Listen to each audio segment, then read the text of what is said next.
A very high level of validation is a person acknowledges and supports your most treasured dreams. Your most treasured dreams.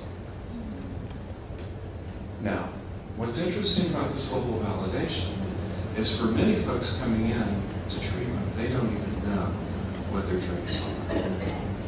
They're at a place where they can't even access that. But when they do, when any of you do, and somebody acknowledges that, it's incredibly meaningful.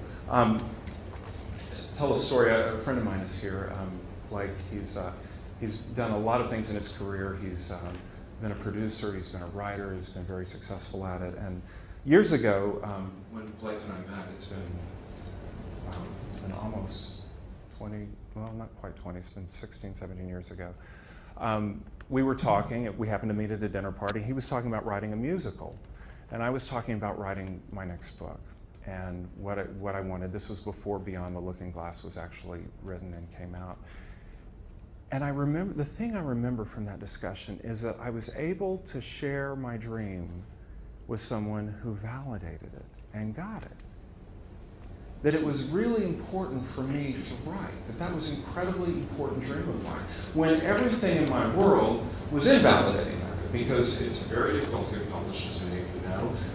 There are thousands, hundreds of thousands of books, I assume, that are published every year. Very few of them do well. On and on and on and on. I mean, the chatter in your mind can just go continuously about invalidating that. And yet, to sit with someone who says, that is a great idea, and let me tell you what I did in my life, and to kind of share that moment, it's one of the highest levels of validation that we can give. And when we're children and there's somebody there, for me, there was a psychologist when I was in junior high that was actually a teacher, taught a few courses that actually I was able to connect with and validated me on that level. And I was able to share the dream that I thought maybe one day I'd like to become a psychologist. Very simple, but incredibly powerful and validating.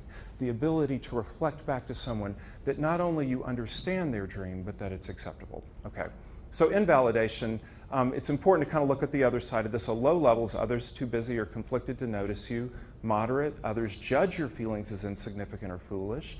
High, you're treated as incompetent, subordinate, or fragile. You're made to think that your experience isn't normal.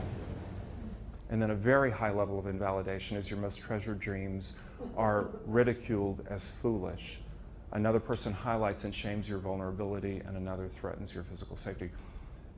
The top one, your most treasured dreams are ridiculed as foolish, incredibly invalidating. And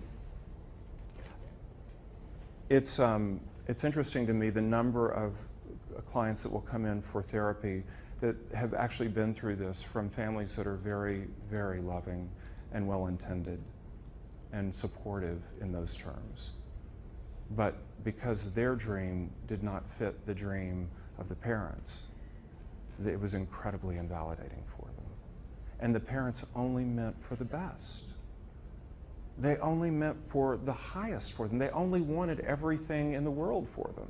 But yet that difference of what I want and what you want for me isn't the same, and I can't talk about my dream because it doesn't fit with yours, is incredibly invalidating. And the effect on that can be profound, as we'll see later. All right. The invalidating environment, chronically and persistently rejecting a child's communication of private experiences and self-generated behavior by ignoring, punishing, or contradicting such communications. The academic definition that comes out of cognitive treatments for cognitive therapy for trauma. And there is a growing body of research that links childhood invalidation with emotion dysregulation in children, psychological distress in adulthood. This field is growing. I suspect that it will continue to grow. One of the things that happened that in the 90s, 80s, and 90s,